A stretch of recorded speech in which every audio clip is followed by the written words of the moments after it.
नमस्कार, बहुत स्वागत है आपका खास खबर में। खबरों के साथ मैं हूं रीनू यादव। सबसे पहली बात, एमपी छत्तीसगढ़ में कोरोना के बाद अब स्वाइन फ्लू और डेंगू की दहशत है। छत्तीसगढ़ में स्वाइन फ्लू के मामले सामने आए, जबकि एमपी में डेंगू का डरा रहा डंक। देखिए रिपोर्ट।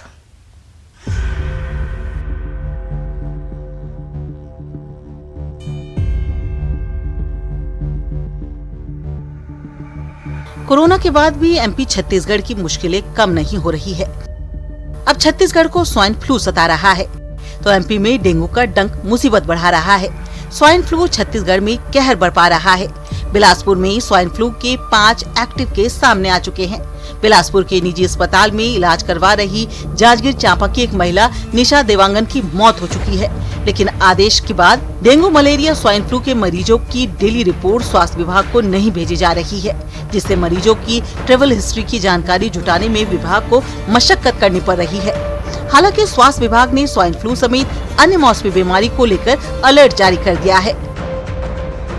स्वाइन फ्लू से जांजगीर जिले के एक महिला बमनीडीह में जो रहती है निशा देवांगन, उसकी मौत हुई है प्राइवेट हॉस्पिटल में। और उसके यहाँ एक पेशेंट अभी पता चले एक और एडमिट है स्वाइन फ्लू पर, और एक केस जो है आपके एक और निजी अस्पताल में भर्ती है बिलासपुर में, और एक केस एम्स रायपुर में भर्ती है। इस प्रकार से अलग अलग जगहों से आके पेशेंट एडमिट हैं। तो अपन ये नहीं कह सकते कि पैनिक होने की जरूरत नहीं है कि स्वाइन फ्लू फैल ही गया है कि नहीं। छत्तीसगढ़ में स्वाइन फ्लू तो इंदौर में डेंगू का आतंक है। यहाँ डेंगू के 7 मरीज मिले हैं। इसके साथ ही डेंगू के मरीजों की संख्या 14 हो गई है। डेंगू के बढ़ते मामलों से स्वास्थ्य विभाग अलर्ट पर है।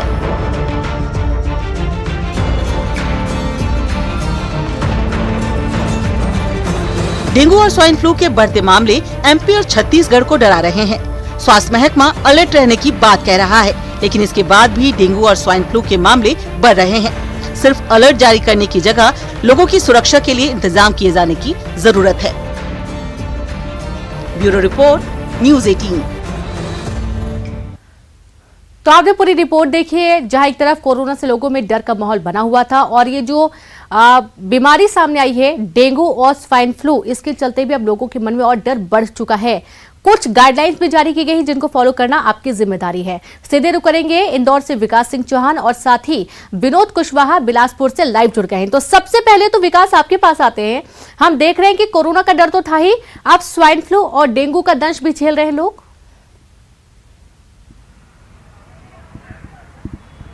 जी हाँ, बिल्कुल। ये इसलिए भी माना जा सकता है कि बीते कुछ दिनों में 14 डेंगू के मरीज इंदौर में मिले हैं, जिसमें बीते दिनों अर्थात कल जो मेडिकल बुलेटिन जारी हुआ उसमें 7 नए डेंगू के मरीज मिले हैं, जिसमें 5 पुरुष व 2 महिलाएं हैं। इसके साथ साथ अब तक जो कुल डेंगू के मरीज हैं वो उनकी संख्या 14 पहुंच गई है, जिसमें 11 पुरुष और 3 महिलाएं शामिल हैं। हालांकि एक राहत और गनीमत की बात जो है वो ये अब तक पता चली है रीनू, कि किसी भी तरीके की बहुत पैनिक जैसी स्थिति कहीं पर नहीं देखने को मिली है। बहुत ज़्यादा चिंता की स्थिति देखने को नहीं मिली है, लेकिन अचानक से बढ़ते मरीजों की संख्या के बाद स्वास्थ्य महकमा जो है वो एकदम अलर्ट पर आ गया है।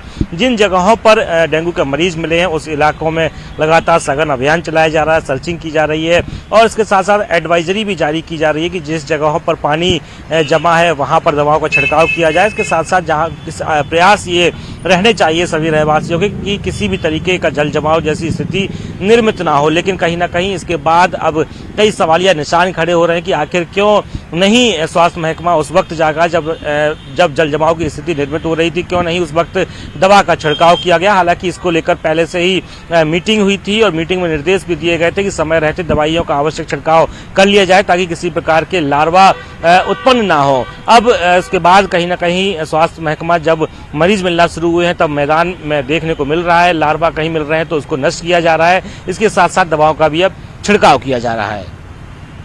जी बिल्कुल, और ये तमाम जो गाइडलाइंस ये आपको फॉलो करना है। आप देखिए कि डेंगू और स्वाइन फ्लू दोनों ही हानिकारक है, घातक है।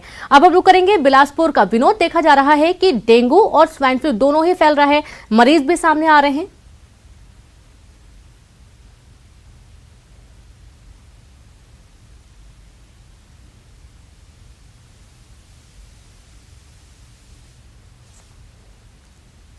तो मौत हुई और उसके बाद जब जानकारी तो शायद विनोद को आवाज नहीं आ रही है, लेकिन हम एक बार फिर से विकास का रुख करते हैं। विकास, स्वाइन फ्लू और डेंगू के मद्देनजर क्या कुछ गाइडलाइंस जारी की गई हैं? किस तरीके की एहतियात बरतने की जरूरत है? जी हाँ, बिल्कुल पूर्व से इस बात की जानकारी स्वास्थ्य विभाग की तरफ से दी गई है कि बहुत ज़्यादा अपने आसपास के इलाकों में जल जमाव की स्थिति ना बनने दे। जल जमाव यदि होता है तत्काल उसका निराकरण कर लिया जाए। इसके अलावा स्वास्थ्य विभाग में भी एक टीम बनाई गई है जो जगह जगह इलाकों में अभियान चलाकर ऐसी जगहों को चिन्हित करेगी जहां पर जल जमाव की स्थिति निर्मित होती है, वहां आवश्यक दवाओं का छिड़काव किया जाएगा। इसके साथ घरों में ऐसी चीजों, घरों पर या घरों की छतों पर ऐसी चीजों को नहीं रखा जाए जहां पर जल जमाव होता है, क्योंकि बारिश के दिनों में अक्सर बारिश के बाद जल जमाव की स्थिति निर्मित होती है। इसमें खास बात यह है कि जरूरी नहीं कि गंदा पानी, कई बार साफ पानी में भी इसके लार्वा उत्पन्न होते हैं। लिहाजा इस तरह की एडवाइजरी पूर्व से जारी स्वास्थ्य विभाग की तरफ से की गई थी और स्वास्थ्य विभाग की तरफ से ही टीमें भी गठित की गई थी जो इलाकों में अभियान चलाकर लोगों को जागरूक भी करेंगी और आवश्यक दवाओं का छिड़काव भी करेगी। लेकिन नतीजा बहुत ज्यादा उसका दिखा हो ऐसा नहीं माना जा सकता, क्योंकि 14 मरीज अब तक डेंगू के मिले हैं। लेकिन गनीमत ये मानी जा सकती है कि अब तक किसी की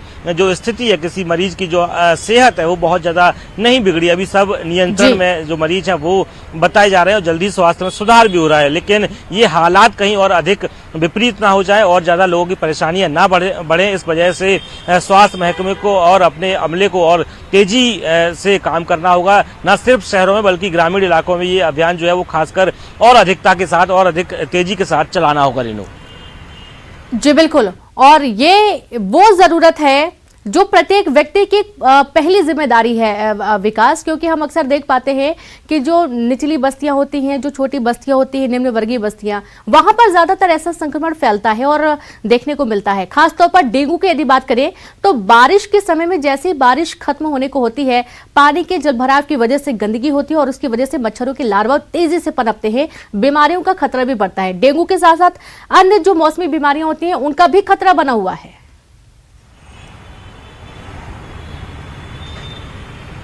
जी बिल्कुल, मौसमी बीमारियों को लेकर पहले से ही अलर्ट जारी किया गया था, उसको लेकर एहतियात भी बरते गए थे। लेकिन डेंगू को लेकर बहुत ज्यादा स्वास्थ्य महकमा एक्टिव था ये नहीं कहा जा सकता, क्योंकि चाहे स्वास्थ्य सामुदायिक अस्पतालों की बात की जाए या फिर अन्य छोटे छोटे उन क्लिनिक्स की बात की जाए जो इलाकों में संचालित हो रहे हैं, वहां पर आसानी से डिटेक्ट ये सामान्य मौसमी बीमारी जो है वो हो जाती है। लेकिन डेंगू जो है वो कहीं ना कहीं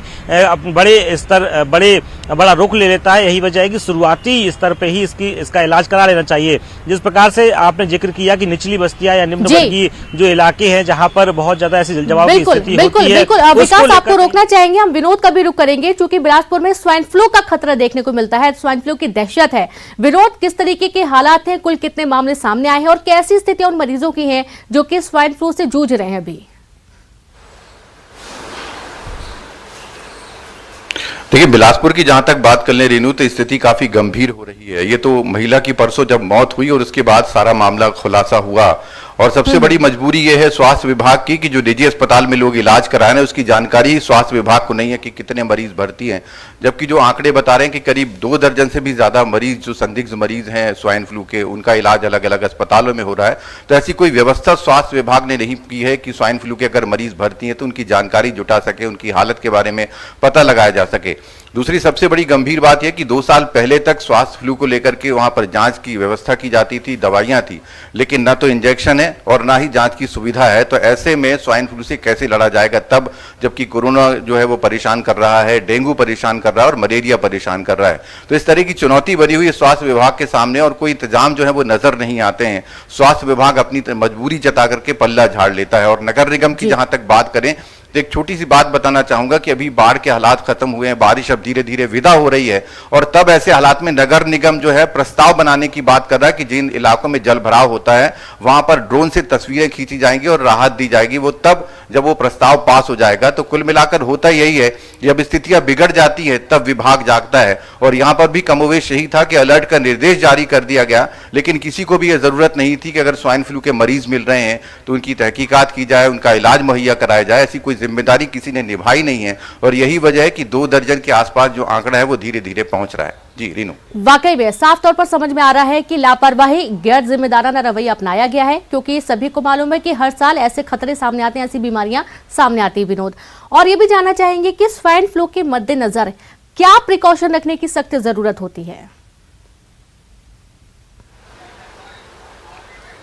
देखिए, सबसे ज्यादा ये कि जहां पर भी लार्वा ऐसे पनप रहे हैं उन जगहों पर लोगों को जागरूक किया जाए, लार्वा खत्म किए जाए, दवा का छिड़काव किया जाए।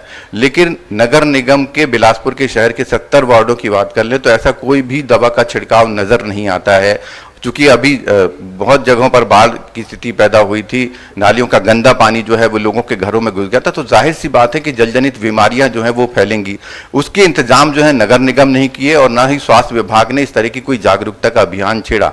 अब जब स्थितियां गंभीर होने लगी हैं तब स्वास्थ्य विभाग जागा जरूर है, लेकिन नगर निगम की नींद अब तक टूटी नहीं है। लोग अपने तरीके से इलाज करवा रहे हैं और जो सभी जानकारियां सामने आ रही कि अभी 5 मरीज भर्ती हैं और ये शहर के अलग अलग निजी अस्पतालों में इलाज करा रहे हैं, यानी सरकारी अस्पताल से तो भरोसा उठ ही गया मरीजों का, उनके परिवार वालों का। तो सरकारी महकमा आखिर कर क्या रहा है, उसे कोई जानकारी नहीं है। वो भी जो है हवा में उड़ान भर रहा है कि 2 दर्जन मरीज तो हैं लेकिन संदिग्ध हैं और उनका इलाज अलग अलग शहर के अस्पतालों में चल रहा है। लेकिन अगर बात करें तो शहर के निजी अस्पतालों में बहुत ज्यादा मरीज भर्ती हैं स्वाइन फ्लू के और जगह जगह से आ रहे हैं, तो ऐसी जानकारी भी स्वास्थ्य विभाग को नहीं है। कुल मिलाकर औपचारिकताओं की लकीर खींच करके इलाज करने का तरीका जो है वो अपना रहा है। जी बिल्कुल, बहुत शुक्रिया आपका विनोद और विकास तमाम जानकारी साझा करने के लिए।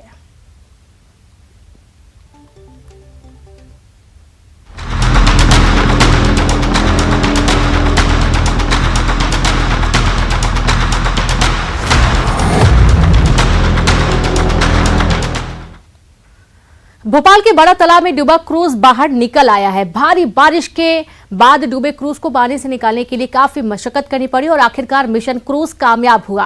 क्रूज को पानी से निकालने पहुंची टीम को करीब 5 से 6 घंटे कड़ी मशक्कत करनी पड़ी। क्रूज को बलून की मदद से पानी से बाहर निकाला गया। करीब 20 मीटर के बलून में कंप्रेशर की मदद से हवा भरी गई, जिसके बाद बलून को लिफ्ट करके लेक के किनारे लाया गया।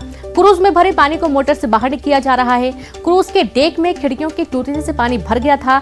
भारी भरकम क्रूज को पानी से बाहर निकालने के लिए 16 लोगों की टीम जुटी थी और इस टीम को काफी मेहनत करनी पड़ी, लेकिन ये मेहनत कामयाब हुई। बताया जा रहा है कि मरम्मत के बाद क्रूज पर्यटकों के लिए फिर से तैयार होगा।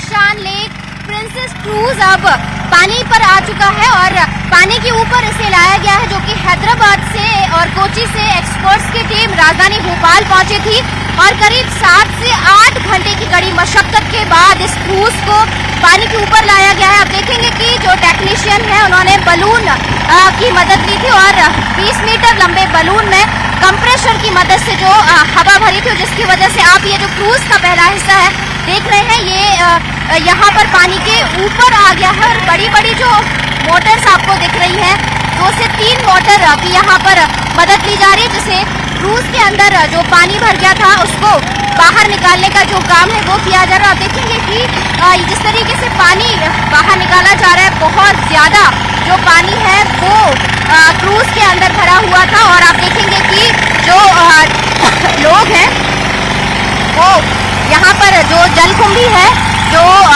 वो यहाँ पर इकट्ठा हो गई है। आप देखेंगे तस्वीरों में कि ये जो सीढ़ियाँ हैं यहाँ पर भी चारों तरफ जो जलकुंभी है वो नजर आ रही है। इस तरीके से इसके अंदर जो पानी है वो भरा हुआ नजर आ रहा है और यहाँ पर जो कि क्रूज के अंदर पानी भरा हुआ है और यहाँ से पानी को निकालने का जो काम है वो किया जा रहा है। जैसे ही इस डेक से पानी पूरी तरह से बाहर निकलेगा, ये जो पीछे का हिस्सा है वो भी पूरी तरह से पानी के ऊपर आ जाएगा और आप देखेंगे कि जो एक्सपर्ट्स हैं वो लगातार क्रूज को पानी की सतह पर लाने की जो कोशिश है वो कर रहे थे, जो कि पूरी तरह से सफल हो गई है और भारी बारिश और तेज लहरों के चलते जो क्रूज है वो पानी के अंदर चला गया था। हालांकि जो एक्सपर्ट्स हैं उनका यही कहना है कि क्रूज बहुत ज़्यादा डैमेज नहीं हुआ है, बस माइनर सा डैमेज हुआ है और इसे रिपेयर कर दिया जाएगा और 10 दिनों के बाद ये जो क्रूज है आम लोगों के लिए खुल जाएगा और फिर पहले की तरह ही जो आम लोग हैं, जो पर्यटक हैं, वो क्रूज की सैर कर सकेंगे और बड़े तालाब और झीलों की नगरी भोपाल का नज़ारे का लुत्फ उठा सकेंगे। कैमरामैन दीपक कुमार के साथ रंजना दुबे, न्यूज़ 18 भोपाल। तो देखा आपने, क्रूज बाहर आ चुका है और सीधे रुक करेंगे भोपाल से रंजना लाइव जुड़ गई है। रंजना, क्रूज जिसका इंतजार था सकुशल बाहर आ गया है और देखा ये जा रहा है कि जल्द ही इसको तैयार कर लिया जाएगा पर्यटकों के लिए।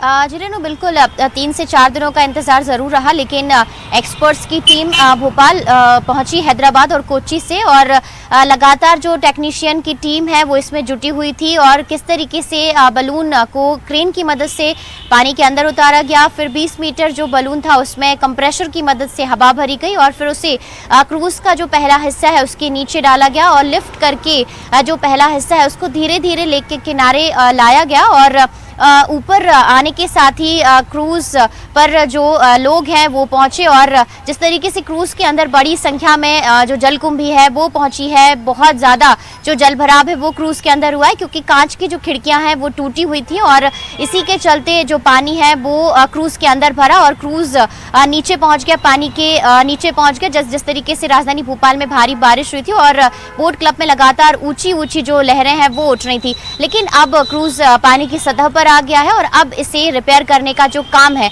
वो किया जाएगा। और जो हैदराबाद की टीम है वही अब इस क्रूज को रिपेयर करेगी, क्योंकि जो एक्सपर्ट्स हैं उनका यही कहना है कि बहुत ज़्यादा रिपेयर नहीं, बहुत ज़्यादा डैमेज नहीं हुआ है क्रूज, बहुत ही ज़्यादा माइनर या मामूली सा जो क्षतिग्रस्त है वही हुआ है और उसे अब जल्द से जल्द जो रिपेयरिंग का काम है वो शुरू किया जाएगा। और हालांकि लोगों के लिए थोड़ा सा इंतजार जरूर करना होगा रीनू, क्योंकि 10 दिनों का इंतजार यहाँ पर जरूर आम लोगों के लिए और पर्यटकों के लिए यहाँ पर होगा, और फिर इसके बाद 10 दिनों के इंतजार के बाद लोग फिर से क्रूज की सवारी कर सकेंगे। क्रूज पर बैठकर जो बड़े तालाब है उसका आनंद भी ले सकेंगे और झीलों की नगरी भोपाल यहाँ की जो शान है लेक प्रिंसेस क्रूज, इस पर बैठेंगे और बड़े तालाब के जो नज़ारे हैं उसका लुत्फ उठा सकेंगे। रीनू, वाकई में रंजना, और कहा जाता है कि बड़ा तालाब की शान है ये क्रूज, क्योंकि लेक व्यू के लिए जो भी लोग जाते हैं और जो सैर करना चाहते हैं वो सबसे ज्यादा क्रूज से ही सफर करना, सैर करना पसंद करते हैं लेक का।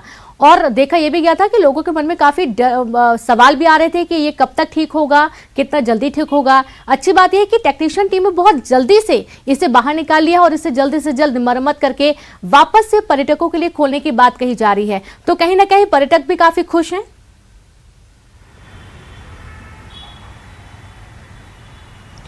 जी रोनू, बिल्कुल सही कहा आपने, क्योंकि जिस तरीके से उसी टेक्निक पर राजधानी भोपाल के बड़े तालाब में क्रूज को बाहर निकालने में काम किया गया, जिस तरीके से समंदर के भीतर जो बोट्स हैं उनको निकालने का काम किया जाता है, और जो एक्सपर्ट्स हैं जिन्होंने क्रूज को तैयार किया था वही जो टीम है वो हैदराबाद से भोपाल पहुंची है। हालांकि अब जो लोग हैं वो थोड़ा सा इंतज़ार ज़रूर कर रहे थे, क्योंकि जिस तरीके से बारिश होती है और जो खूबसूरत से नज़ारे होते हैं उसका आनंद लेने के लिए लोग बोट क्लब पर जरूर पहुंचते हैं। लेकिन अभी फिलहाल पहली बार ऐसा हुआ है रीनू, साल 2006 में भी भारी बारिश हुई थी, लेकिन इस तरीके से बहुत ज्यादा नुकसान और आपदा जैसा कुछ भी देखने को नहीं मिला था। लेकिन इस बार जिस तरीके से तेज हवाएं चली, तेज लहरें उठी बोट क्लब पर, बड़े तालाब पर, और समंदर जैसा जो बड़ा तालाब है वो पूरी तरह से नजर आ रहा था, और उसी के चलते ये जो क्रूज है वो डैमेज हुआ और इसमें पानी भरा और पानी के अंदर जो क्रूज है वो चला गया। लेकिन अब लोगों का जो इंतजार है वो थोड़ा सा रहेगा, 10 दिनों का इंतजार जरूर रहेगा, और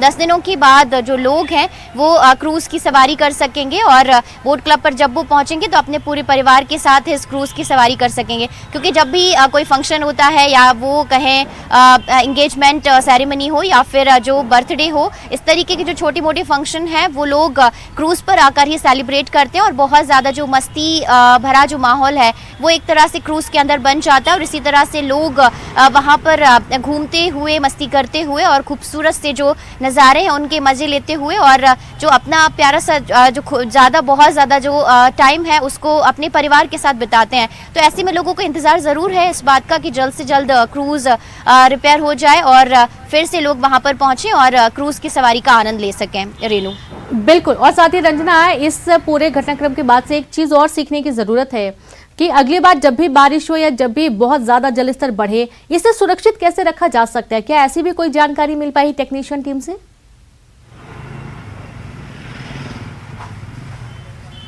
जी रनु, बिल्कुल इस तरीके से कोई भी इसे सुरक्षित रखने का वो नहीं है, क्योंकि अभी फिलहाल ये जिस तरीके से लेक के किनारे खड़ा रहता है उसी तरीके से ही ये लेक के किनारे खड़ा हुआ था। लेकिन जिस तरीके से बारिश के चलते इसमें नुकसान नहीं हुआ, लेकिन जब तेज लहरें बहुत ज़्यादा चल रही थी और उसी लहरों के चलते ही ये जो क्रूज़ है और जब पानी की बड़ी बूंदें पड़ी तो जो कांच की खिड़कियाँ हैं उनको क्षतिग्रस्त सबसे पहले हुई थी और कांच की खिड़कियों के टूटने के चलते ही जो पानी है वो लेक के अंदर भर गया था, डेक के अंदर भर गया था और इसी के चलते ही जो क्रूज है वो पानी के अंदर चला गया था। और इस तरीके से ये जो प्रोसेस है वो कभी कभी इस तरीके से, चाहे वो समंदर के अंदर बोट में देखी जाए, क्रूज के अंदर देखी जाए, इसीलिए जिन्होंने इस क्रूज को तैयार किया है हैदराबाद की कंपनी ने, उसी कंपनी के जो एक्सपर्ट्स हैं वो ही राजधानी भोपाल पहुंचे हैं और कोच्चि से भी जो 1-2 एक्सपर्ट्स की टीम है वो भी भोपाल पहुंची, क्योंकि समंदर के अंदर जब तूफान आता है तो इस तरीके की घटनाएं अक्सर देखने को मिलती हैं। तो ऐसे में जल्द से जल्द करीब 5 से 6 घंटों की मशक्कत के बाद ही इस क्रूज को लेक के किनारे ला दिया गया है। उम्मीद जो एक्सपर्ट्स है वो यही कर रहे थे कि शायद शाम तक इंतजार करना पड़े, लेकिन दोपहर 1 बजे ही जो क्रूज है वो लेक के किनारे पहुंच गया। यानी जल्द से जल्द जो काम है वो एक्सपर्ट्स की टीम ने, टेक्नीशियन की टीम ने कर ली है और अब जो रिपेयरिंग का काम है उम्मीद है कि वो भी 10 दिन के पहले हो जाए। रंजना, तमाम जानकारी के लिए। तो मिशन क्रूज कामयाब हुआ है और 10 दिन तक और वक्त लगेगा, ये वापस आपके बीच में होगा सैर करने के लिए बड़ा तालाब की। और इसी के साथ इस बुलेटिन में इतना ही। नमस्कार। न्यूज़ 18 के महामंच पर मुख्यमंत्री शिवराज सिंह चौहान